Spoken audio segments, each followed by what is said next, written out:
Keep a calendar of their practice and review it at the end of the month or the end of the week. Kids love to see those kinds of things and put a sticker up. And for myself, I keep a calendar of my own practice, of my weight, of all the different goals that I have. I write it down on a calendar, and then I can review it. Even at our karate academy, we have a big calendar that reviews all the different checklists we do. At the end of the month, we review it, and it just makes it the kind of thing where you're looking at it and you're like really proud. And then remember, if they are practicing 90% of the time that you're assigning them to practice, that is amazing. That's outstanding. Anybody who's keeping their promises 90% or more is doing an amazing job. We tend to think if you don't keep your promises 100%, you're a failure. It's unrealistic. People make mistakes. If you're eating on your diet 90% of the time, if you're working out 90% of the time, if your kids are doing these regular practice sessions 90% of the time, that's really good. So just remember that 90% rule. Now, some people are going to do better, and some people are going to do a little worse, so you try and encourage them up to that 90% level. And then when they miss a practice, they can make it up, or you can decide just to skip it and move on to the next one. So however you do that. Make sure they hand in their practice sessions and let us know so that we can award them stars and acts of leadership in class. So we reinforce that and make sure that there's some information there, and we could record them, put them up on this blog, and say, hey, Jimmy's been practicing really regularly, and we wonder who else is practicing at the academy. So anything you can do to reinforce that positively. Use the idea of you get to practice now. Jimmy, I have great news. It's time for you to practice your karate or your piano, and we're going to have a blast. It's going to be so much fun.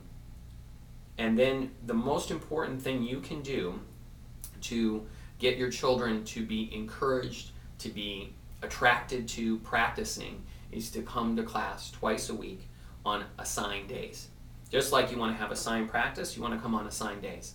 And we have some schedule flexibility, and it's there so that parents who cannot do that have the ability to come on different days. But when you come on assigned days and you keep it regular, I can just go out there and look at my attendance cards, and everybody who comes on assigned days, they have awesome attendance. And then the students who move around during the week, their attendance is much worse. And so you want to say, okay, I'm going to come on these days. These are sacrosanct. This is when we do karate.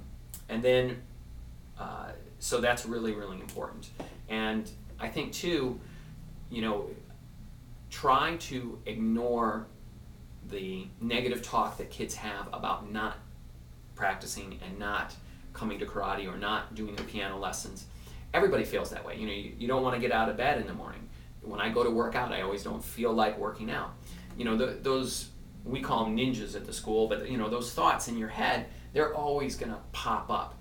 And when parents go, Jimmy, why don't you want to practice the piano anymore? Well, I don't like it anymore, and this kid made fun of me. And that just encourages him. Every time he has a random thought about not keeping his promises, he's going to indulge that thought, encourage it until it becomes an action, and he stops his habit, stops his practice. That's the worst thing you can do. Better to ignore it, to teach them that all of us have all kinds of chatter inside our head and all kinds of reasons not to keep our promises. And 99% of the time we should ignore them. Now, how do you tell if your kid needs to stop piano lessons, or it would be what's best for him not to go to karate or to do a reading project or something? You can tell by how they are acting afterwards. Take them, like taking your kids to church. Take them to church. At the end, what's their mood? Not beforehand, because beforehand, of course, they don't want to go. That's normal. We all have that resistance. But after they're done with their karate lesson, and keep a log for a little while. Look at it for a month. Now, if every day that month, or if 90% of the days that month, that child is saying, I hate doing this activity. I don't want to do it anymore. Afterwards, then you have a really good feel that something is up, something is wrong. You can identify it, try and work it out, or move on. But not beforehand, because all of us beforehand want to quit something. I wonder how many people after they work out, if you ask them, are you glad you just worked out, would say yes. I'd say almost 100% are going to say yes. But they don't quit because they're not feeling good afterwards and they're not proud of all the work they put in. They quit because of listening to those thoughts inwardly beforehand. And then the last thing I would say is to reward attitude above ability. A lot of times when I see new students come into the academy and I see new people come in, ability is always ranked so high. This kid is naturally smart. He's naturally coordinated, naturally talented. And coaches at schools and teachers are always really praising that. Wow, that kid's got natural ability. And, from what I've observed in my life is that there are a lot of people with natural ability. There are a lot of people that are very smart with a good memory and good coordination. But that doesn't really make that much of a difference when it really comes down to succeeding in life.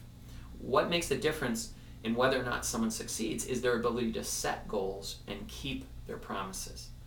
Their ability to do an individual action is not that important. Johnny remembers things really well in school and gets great grades. Wonderful. That does not mean he's going to do well in life. I wonder, how can he keep his promises? Is he good at establishing new habits? That's the kind of thing that's going to be much more indicative about whether or not he's going to succeed in life, not his IQ, his intelligence, all those kinds of things. They are far less important when it comes to true success. So when you're looking at your child, always reward the attitude above the abilities. They're practicing, you're saying they're just not getting it. That's fine, that's normal. That's the process of getting good at something. And so look for that attitude and the ability to establish habits and make a huge deal out of that, and then abilities will come later. And if they come sooner or later, it doesn't make a difference. I think having great abilities can be a curse because you excel at things with never having to work hard. Then when you finally find what you want to do in life and you attempt to do it and you get to that point where it is hard for you now, and that's always going to happen to people. No one just has a breeze in life. And if they did, they'd have a horrible life. That would be bad. That would be a horrible thing. So they're going to encounter those difficult things, and they're going to have no experience with triumphing over wanting to quit. Because really, we want to teach our kids how to practice and get good at something, but more importantly, we want to teach them how to persevere and to be determined and to stick with their goals so that later in life they can receive the rewards that come from being persistent and determined and not giving up at the first sign of resistance. So I hope that this really encourages you, one, at how important practice is and establishing new habits and making and keeping promises. I think it's one of the most important things that we can do in life. And then on the other side, how to bring this about in your child with a joyful attitude where he looks forward to these things. And please let me know your comments and questions down below. And thank you so much for the opportunity to share my thoughts with you. Have a great day.